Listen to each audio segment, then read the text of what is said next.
nagize iriyerekwa numva ngize ubwoba,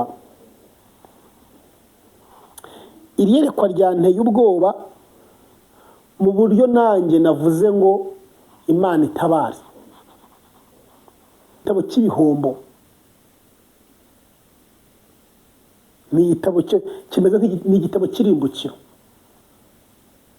ariko icyambabaje nuko binjiragamo bose, nuko bose kanze gato mwumva aka kantu.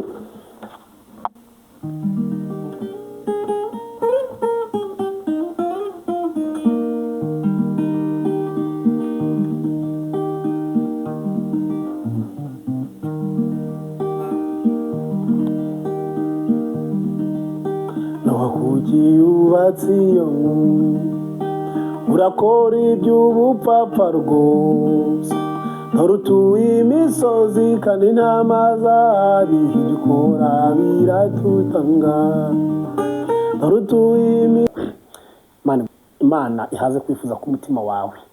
Rero ufata umwanya nk'amasegonda 5 cyangwa 10, buriya subscribe yawe ni ingenzi. Uzaba ukoze ikintu gikomeye cy'inkunga, uzaba warampaye inkunga iremereye kumpa subscribe yawe, ni inkunga. Gufata umwanya ukumva ikiganiro mpaka ukagisoza ni inkunga ikomeye, ndetse nawe hari ukunguka mu buryo bw'umwuka wera, uba wungutse ibintu byinshi kandi byiza gute bikomeye. Imana igumugisha. Rero fata amasegonda 5 kandi subscribe cyangwa sabone, hanyuma ujye hano handitse ngo all, ukazogera ukande kuri all. Nukanda kuri all, buri munsi dukoze ikiganiro uzajya ubona ngo notification ikugeraho buri gihe. Amasegonda 5 kwakoze subscribe yakoresha.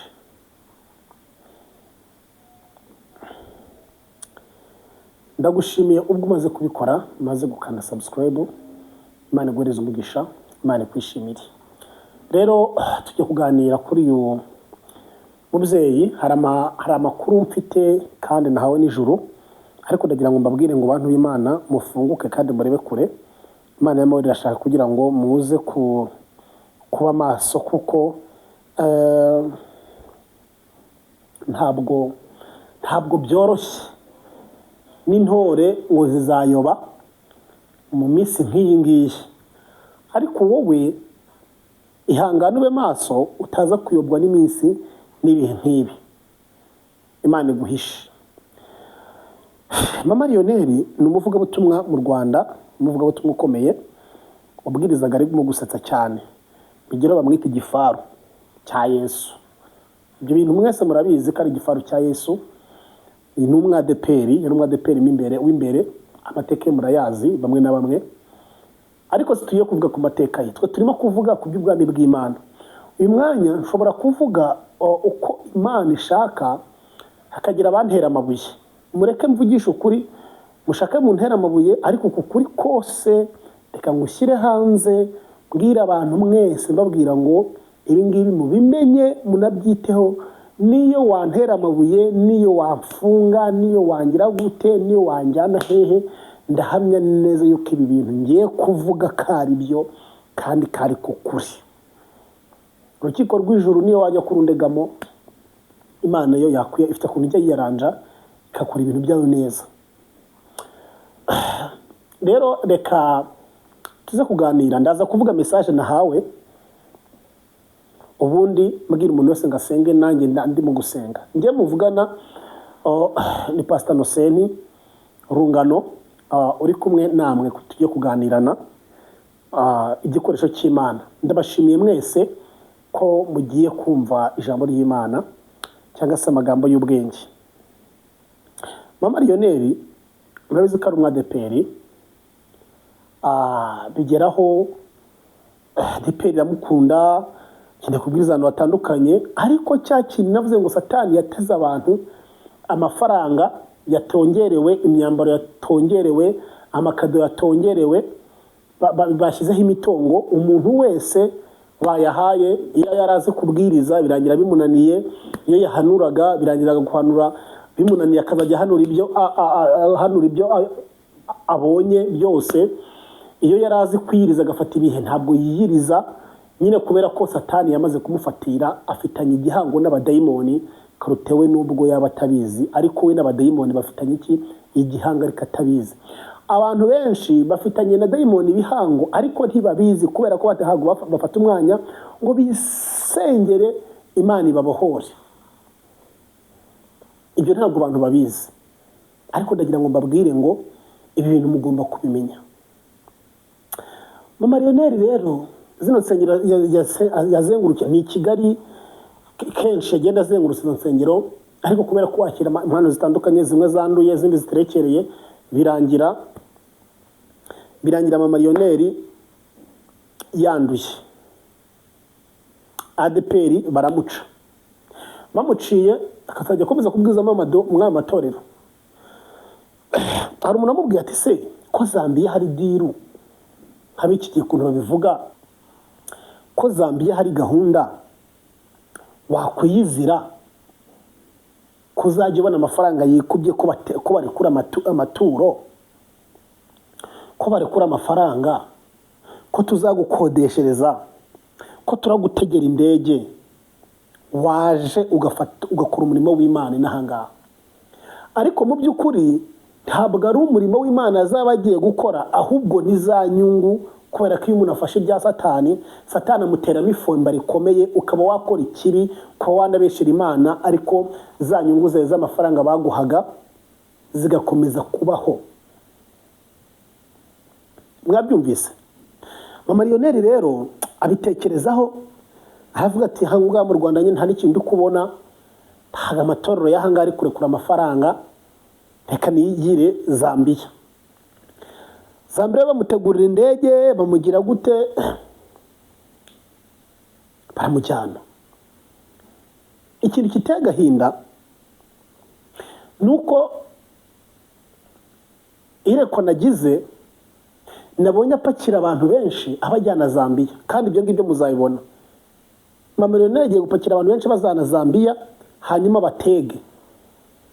Hari abantu b'imyuka bagiye kujya gukorera Zambia benshi. Abari Bugande bose bakoresha imyuka mibi bagiye kuzajya bajya he? Zambia. Imana ibabugisha mwinshi cyane. Mama Rioner murabizi ko akimara kugerayo nta umuntu yahise atumira uriya muri ibyo Holy Nation Joseline we rero mubyibuke ko yagezeyo ahita ashima Imana ko yamubwiye indege, kugera n'indege, ariko nyine yabikoze.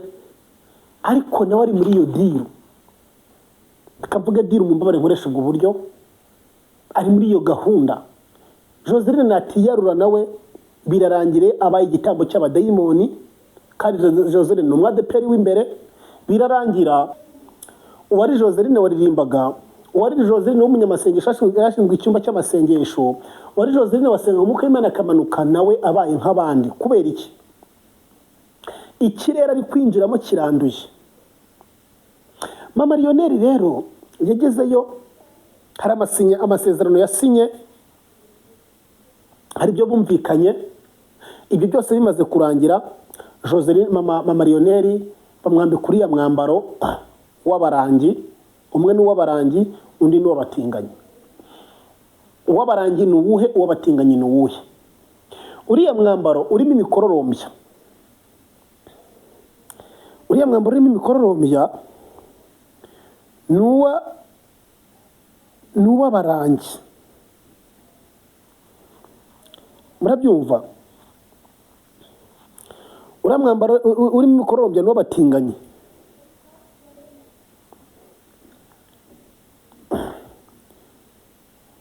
Urumva? Umwambaro urimo abarangi w'imikororombyi ni uw'abarangi.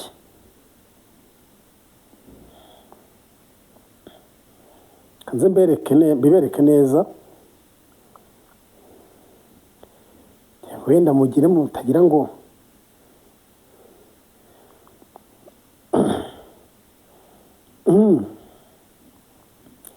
hajye munavugisha ukuri, wenda mukagira ngo nze nkwereke ifoto, mukagira ngo wenda ntabwo umuntu aba yagize.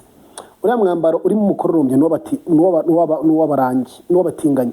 Hanyuma undi mwambaro w'abatinganyi nawe kanze mbereke. Uyu mwambaro ni uw'abatinganyi. Uyu nguyu mwawubonye uyu yambaye umuhondo w'umukororombya n'uw'abatinganyi. Kambereke n'idarapo ry'abatinganyi kugira ngo mwemere ko ibyo umuntu ababwira ari byo, ahubwo n'idarapo ry'abatinganyi kugira ngo mwemere ko ibyo umuntu ababwira ari byo, ahubwo mwewe mujya mwirengagiza ukuri kandi mugize gute ukuri mukuzi. Imana batabare.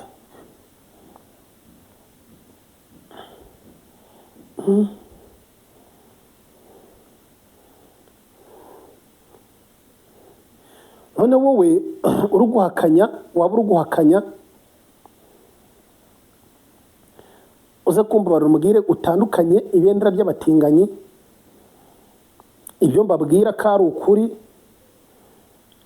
n'uriya mwambaro yambaye. Ndabizara barantera amabuye, ariko se bavandimwe hari ibyo umuntu ababwira mwazajya mwihangana. Reba umwambaro w'abatinganyi, mwabonye umwambaro yambaye y'abatinganyi, noneho reba ibendera ry'abatinganyi, murabona bidasa? Ibendera ry'abatinganyi, umwambaro w'abatinganyi, singibi ngiye nzajya mbabwira ibintu bifite ibintu bifatika. Umwenda w'abatinganyi,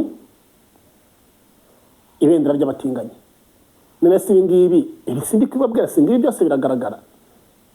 Mwukabyaramwe tujye tuvugisha ukuri. Wabonye ko umusirikare yambara imyenda y'umwanzi bahanganye?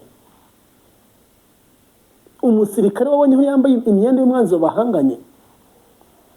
Tuvugisha ukuri. Kandi buri gisirikare cyambara umwenda wacu. None iterambere rero hari ibintu mujya mugira gute, hari ibintu mujya mwitiranya.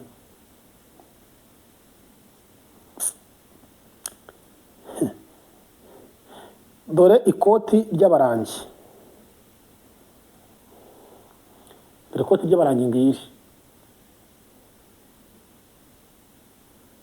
Njye bababwira ibintu, wenda njye babwira ibintu mukanga kuya gute, mukanga kubyemera.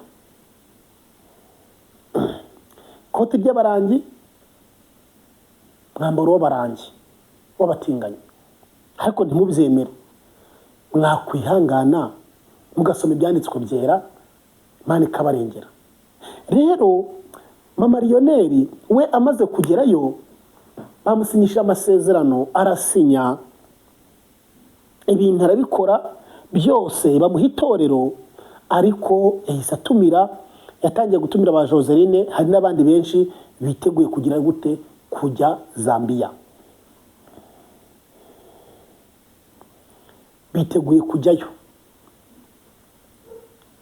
Zambia ibyara agakiza kubera ko naho hajemo ikintu cy'amacakubiri mu itorero. Amacakubiri ndabivuga nko kugira gute, hajemo ibintu byo gushwana, hajemo ibintu byo gushwana, kabivuga mu buryo bwiza, mumbabarire, hajemo ibintu byo gukunda amafaranga. Hazamo ibice bibiri. Igice cya mbere tukavuga ati ntabwo byumvikana, ibi ntabwo bishoboka. Igice cya kabiri tukavuga ati wapi, ibi ngibi nibyo. Bamwe bakavuga ati noneho reka tutwigira ahangaha, namwe musigarane ahangaha. Icyo kintu no muri Zambia nacyo kigize gute, cyagezeyo. Niyo mpamvu rero Zambia bagira gutyo, bagatumira umuntu umwe akaza mu Rwanda, bakamuvuga mu Rwanda, akamuvanayo akajya kubwirizayo. N'iryo torero rindi rikagenda rigatashaka undi muvugabutumwa nawe akagira gute, akajyayo. Mbese bimeze nka kompetisiyo, bari gupfa amafaranga.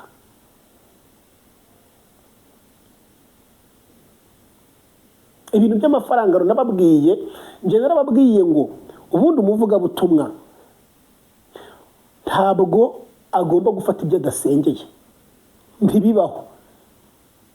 Naho twewe barya gutya bakagoreza ngo nari nabisenge, ngo Imana yambwiye kado sizi ko ariyo ngiyo cyangwa n'indi ije gutegereje. Kuko iyo umaze kwakira iyo ngiyo ukishima ngo ni kado, ya yindi Imana yari izanye yisubizayo. ubwo rero bafite ikintu bita nka competition y'amarushanwa mu gutumira abakozi b'iki, abakozi b'Imana. Nibajije bose Imana amaherezo ni ayahe?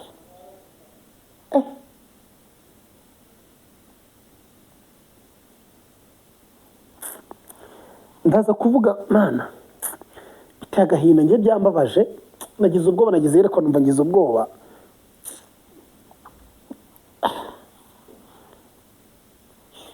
Amafaranga kandi y'igihe gitoya atumye abantu benshi ubuzima bwabo burangira.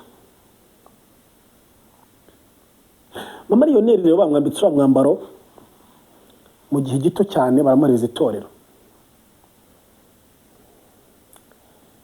Iryo torero bagiye kumuha mukanya muzabona yatumiye mukanya agiye gutumira ba muka Pasika bagiye kugenda, banyina Pasika bagiye kugenda, n'abandi bavuga butumwa bagiye kugenda. Bayongo bari Uganda bagiye kujya muri Zambia, banyina Pasika bagiye kugenda, na bose bagiye kwigendera. Kubera iki? Ya mafaranga tuvuga.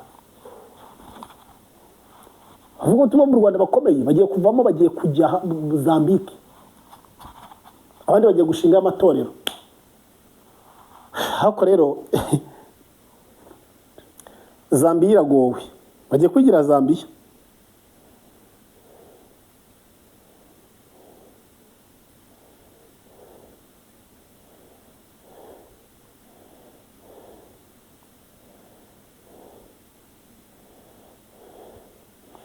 Iyi Zambia iragowe ugiye kujyamo aba bantu batari gusenga, ahubwo bagiye kwishingikiriza ku mbaraga z'umwijima. Nidasenga Zambia irahura n'ibyago biremereye, ariko nanone hari abarajyayo bicwa n'amarozi yaho kubera kwa kujyana inda, bashyize inda imbere ntibashyira Imana imbere, birangire bahuye n'ibyago bikomeye. Wabaho nta buzima bw'Imana bufite.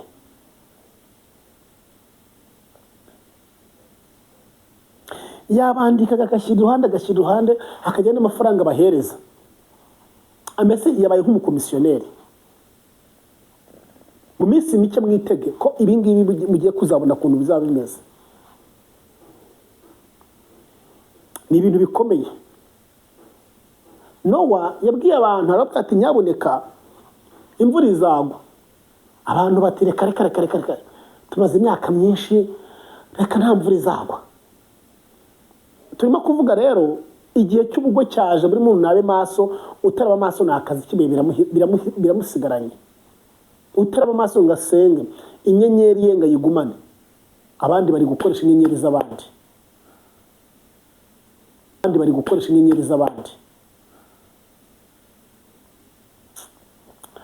Kanza gato mwumva aka kantu.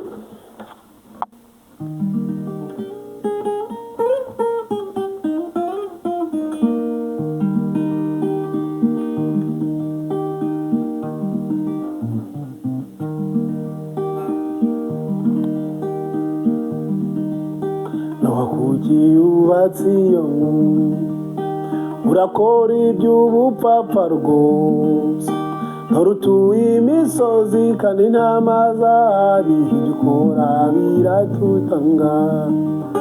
Nturutuye imisozi kandi nta mazi ahari, ibyo ukora biratuyobeye. Uwiteka nawe azababwira yuko abagizi ba nabi bose abujuje isibya bazamarwa n'amazi, ayo mazi azaba ari umwuzure. Abujuje isibya bazamarwa n'amazi, ayo mazi azaba ari umwuzure. Uwiteka nawe azababwira yuko abagizi ba nabi bose abujuje isibya bazamarwa n'amazi, ayo mazi azaba ari umwuzure. Abujuje isibya bazamarwa n'amazi, ayo mazi azaba ari umwuzure.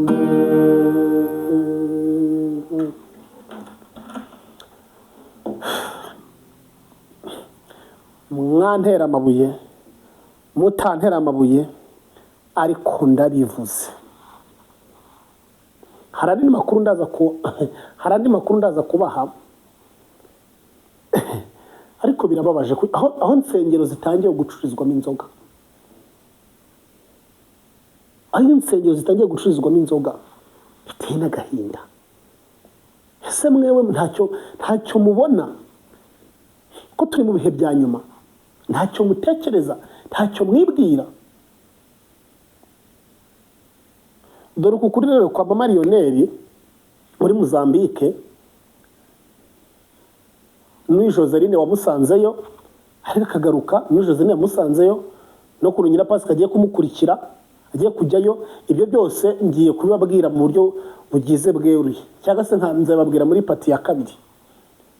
Ariko musenge, ndi kubabwira kugira ngo muhumuke amaso. Umuntu atazagutega ibihumbi 100 ugahandura ibyo Imana itakubwiye, ukazarinda upfa nta wundi mugisha ubonye. Umuntu atazagutega ibihumbi 20 bavuga butumwa bahanuza, mumenye ubwenge. Umuntu atazagutega ibihumbi 100 ikositime ukavuga ibyo Imana itavuze, ukazabura umugisha w'ibihe byose. Niki Imana ishaka? Uvuga Imana ukiri, uvuge ko ari Imana yica kandi igakiza, uvuge ko ari Imana ishyira ikuzimu kandi igakurayo, uvuge ko ari Imana inyuranye ibihe, uvuge ko ari Imana ikunda yanga abanyabyaha igakunda abantu bakoresha ukuri. Ntabwo ari nka kwa kundi ngo yanga umunyabyaha ikanga icyaha, ngo yanga ikunda abanyabyaha ikanga icyaha. Yanga umunyabyaha. Imana yanga umunyabyaha, ntayikunda umunyabyaha ikanga icyaha. Imana yanga umunyabyaha, yanga umuntu udahinduka. Ntabwo yanga umunyabyaha, yanga umuntu udahinduka, umuntu utihana. Ibyo ngibyo rwose mubyumve kari ko bimeze. Ntikunda abantu badahinduka, Imana ikunda abantu bahinduka.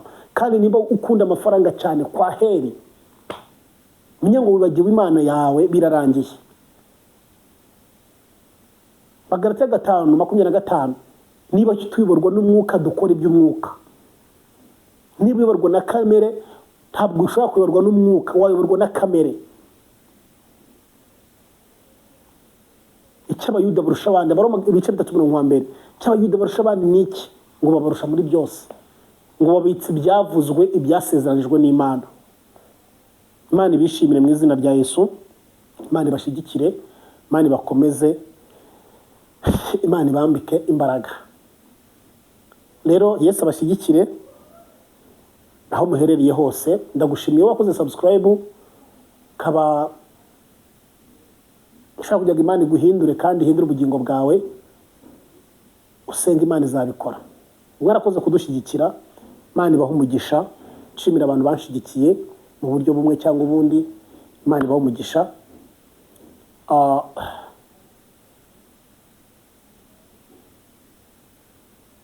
Imana ibambike imbaraga. Shalom.